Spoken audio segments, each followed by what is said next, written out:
So I don't want Kevin Durant to leave the Warriors. I think it's a classic mistake. I think if he wants to be the GOAT, I don't think he ever will be, but I think he can get close. And I think the gateway to that is San Francisco and Oakland. I do not think leaving smart by him. If you want to win 4 for 4, that's you're not going to do that in New York. But I listen to people when they talk. And Kevin Durant likes to talk, and he's got a lot to say. He's very present. He said this quote yesterday. He goes, man, this is where this blank is fun. I mean, this is when it's serious, and I'm just embracing it. I'm having so much fun right now.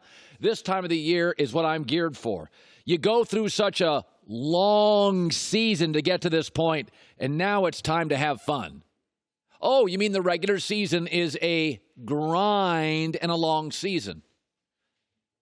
Interesting. Just remember those words. I want to take you back a couple of years. When Kevin Durant wasn't having as much fun, it was called Oklahoma City. Do you remember his stats there when he wasn't having as much fun?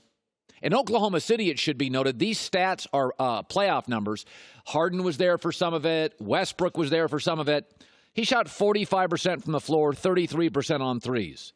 He now shoots almost 52% from the floor and 39% on threes. And they're in the playoffs, where he just told me that's where it's fun. I'm having so much fun. Long regular seasons. Does everybody get if he goes back to New York, even with Kyrie, because those playoff numbers I gave you in OKC, that included Westbrook and Harden. They had good players. They had a coach that won Coach of the Year. He wasn't the same player. He was great. He wasn't having this much fun. I just want to remind you, I'm watching the Blazers in Denver last night. How much talent there is in the NBA. This idea that he's going to go to New York with a lottery pick and Kyrie Irving, and it's just going to be fun. Portland, I don't consider to be a championship team. They have 6 dudes who scored in double figures last night. C.J. McCullough, Enes Kanter, Damian Lillard, Rodney Hood. They got Zach Collins. They have 6 NBA dudes, double figures. The Philadelphia 76ers, I do not believe, are a championship team. They have 5 guys who are legit NBA players. Embiid, Simmons, Jimmy Butler, Tobias Harris, J.J. Redick. I don't think Milwaukee is a championship team. I think they're very good. They've got Giannis and Chris Middleton and Eric Bledsoe. And they're getting Malcolm Brogdon back. And they got Brook Lopez and Mirotic. Okay, now let's get to the championship teams. I believe Houston is a championship-level team. Harden, Chris Paul, Clint Capella, P.J. Tucker, Fareed, Gerald Green, Eric Gordon. That's 7 dudes and a great coach. Let's go to Boston. Great coach. Tatum, Horford, Kyrie, Gordon Hayward, Jaylen Brown, Rozier, Marcus Morris. That's 7 guys. So you think a lottery pick, you and Kyrie are going to go to New York and change the world? Oh, that's adorable. Where are your other 4 guys? Where are your other 4 double-digit scorers? Because I got your numbers when you played with Harden and Westbrook, and that wore you out. Now you're at Golden State, and your quote is, I'm having so much fun. It's not like the long regular season. You think a lottery pick, I don't care if it's Zion, Ja Morant, you think a lottery pick and Kyrie, who, by the way, injury-prone and sort of himself tired of the regular season, that's a game changer. I believe people when they talk. Ask LeBron James. With 4 talented young guys and people we'd seen in the playoffs, Rondo, Lance, Michael Beasley, JaVale McGee, they lost to teams that were tanking. This idea, does everybody understand, does Kevin Durant understand how much talent there is in the NBA? Let me remind you that Utah, with a great coach, and Rudy Gobert All-Star, and Donovan Mitchell, and Joe Ingles, and Ricky Rubio, won a game in the playoffs. Oklahoma City, with a veteran head coach, and Paul George, who was an early MVP, and Westbrook, and Steven Adams, won a game in the playoffs. You talk, I listen. You only have to go back a couple of years with Kevin Durant. He was playing with an all-star like Kyrie Irving would be in New York. He was miserable. His efficiency numbers weren't close to today. Yes, of course it's fun now because you win and you go to second round and your playoff stretch is longer and you don't go home and get criticized. Life's fun when you work with smarter people and better people. And when I go to work now, I got a much bigger staff than I had at the other place. And I work with joy. It's a lot more fun doing my show today than it was 8 years ago. My staff's smarter. My staff's better. My teammates are better. It's a lot of fun. I just don't think Kevin Durant, look around the league. Portland had 6 guys last night in double figures. Do you know who the leading scorer right now in the New York Knicks is? No, I'm not joking.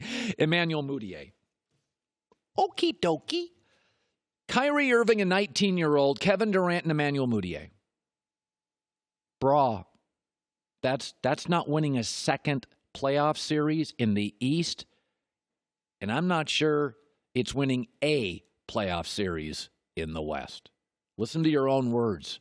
There's a reason you're so happy now. It's the dudes around you. Okay, big game tonight, a series that I'm into. Philadelphia, Toronto tied at 1. I have said before, sports is about making choices. The New England Patriots have a dynasty. They make really good choices. They get rid of guys, even good players, Pro Bowl level players, get too expensive. They do it every year. It's hard. NBA, same thing. Warriors got rid of Monte Ellis, an all-star. Chose Steph Curry, not an all-star. All these dynasties, all this winning is choices. Boston Celtics got rid of Isaiah Thomas, MVP candidate. Brought in other guys. It's all about choices. Philadelphia has 4 players. They're not going to be able to pay all of them what all of them want. Jimmy Butler's going to want a max. Tobias Harris, Ben Simmons, Joel Embiid, J.J. Redick wants it. You're not going to be able to pay all these guys. You're going to have to make choices. I want to remind you tonight about Joel Embiid. I'm going to read this verbatim. This is not an opinion. His health has been working against him. He's now required to take fluids before the game.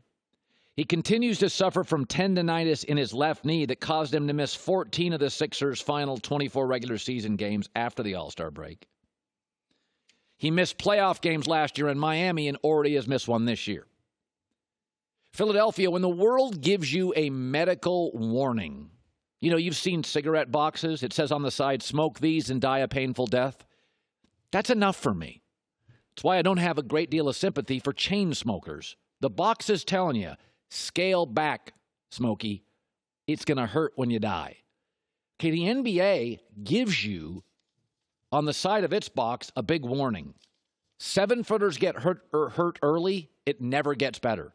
Sam Bowie, Greg Oden, Yao Ming, Bill Walton, Brad Daugherty, Ralph Sampson. Did you see Shaq deteriorate late? Kwame Brown, not a great player, thought he had a great body.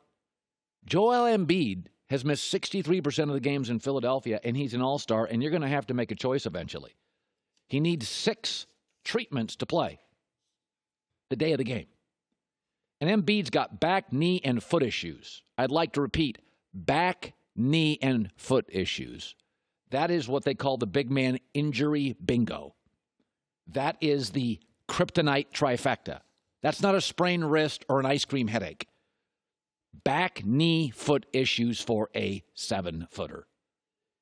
I tell you, you're going to lose this series. And you're going to think firing your head coach is solving all your problems. That solves everything in the NBA, right? Let's just fire the coaches. All right. Phoenix does that all the time. How they rolling? You think firing your coach is your big issue in Philadelphia. It's not. It's a shooter's league. You're getting a warning on the side of your box. And that box is, dude, I love Embiid. I love his personality. I love his game. Look around, medical history. This series is fascinating to me on so many levels. I think Philadelphia's got much better players. I think the pieces fit better with the Raptors. But Embiid's the real story of this series. 6 treatments per day, missing playoffs again, even the nights he plays, not 100%, IV fluids. This series is not just about these games, because if Philadelphia loses this series, most think they will, they're going to fire the coach. And they think that's the magic elixir for wins. Go look around professional sports. The teams that can identify obstacles and problems before they surface and move off them, trade them, get other players for them, are how dynasties are formed.